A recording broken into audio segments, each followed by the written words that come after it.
In this lesson, I'll show you how to simplify complex rational expressions. A rational expression is when you have a fraction and the numerator contains a polynomial and so does the denominator.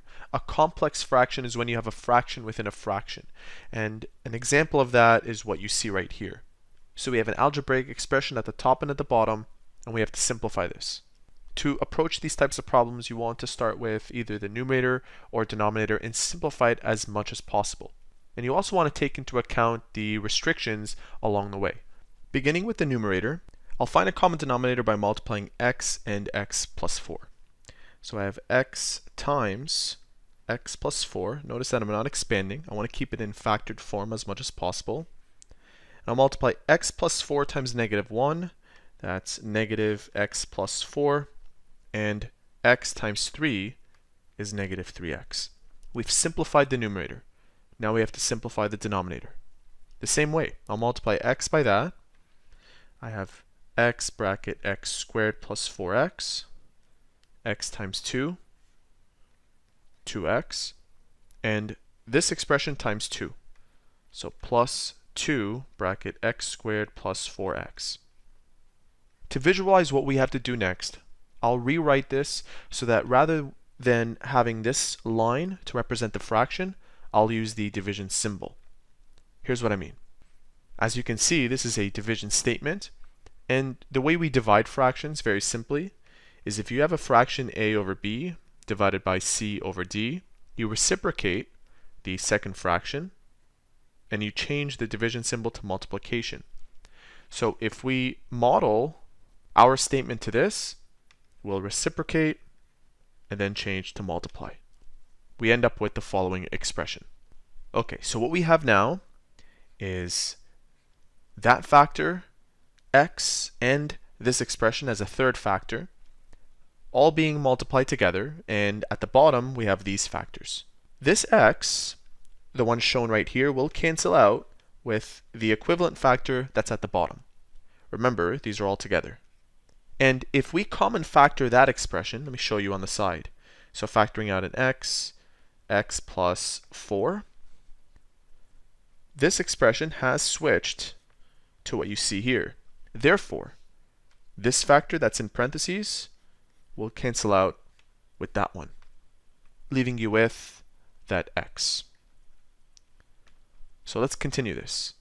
Multiplying this to that, we have x bracket negative bracket x plus 4 minus 3x. And at the bottom, what remains is what you see here. At this point, you might be looking at this and saying, well, there's not much I can do left. What I would suggest to you is to multiply the negative inside and then subsequently multiply the x to everything inside,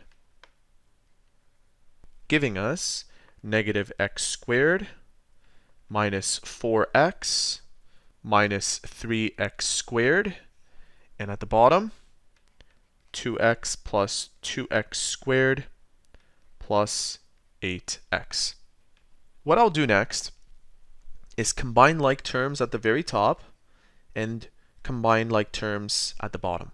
So if I combine negative x squared with minus 3x squared, I get minus 4x squared minus 4x. And if I combine these two, I get 2x squared plus 10x. I can common factor at the top and at the bottom. In fact, I can common factor minus 4x at the top, leaving me with x plus 1. And I can common factor 2x in the denominator, becoming x plus 5. This 4 and this 2 is like saying 4 divided by 2, which is 2. This x and this x go away. We have negative 2 at the top, x plus 1, and at the bottom, x plus 5. Now from here, x plus 5, that has a restriction. The denominator cannot equal to 0, so I'll write down x plus 5 cannot equal to 0. Solving, I get x cannot equal to negative 5. In addition, looking back at our original statement, we have x right here. That cannot equal to 0.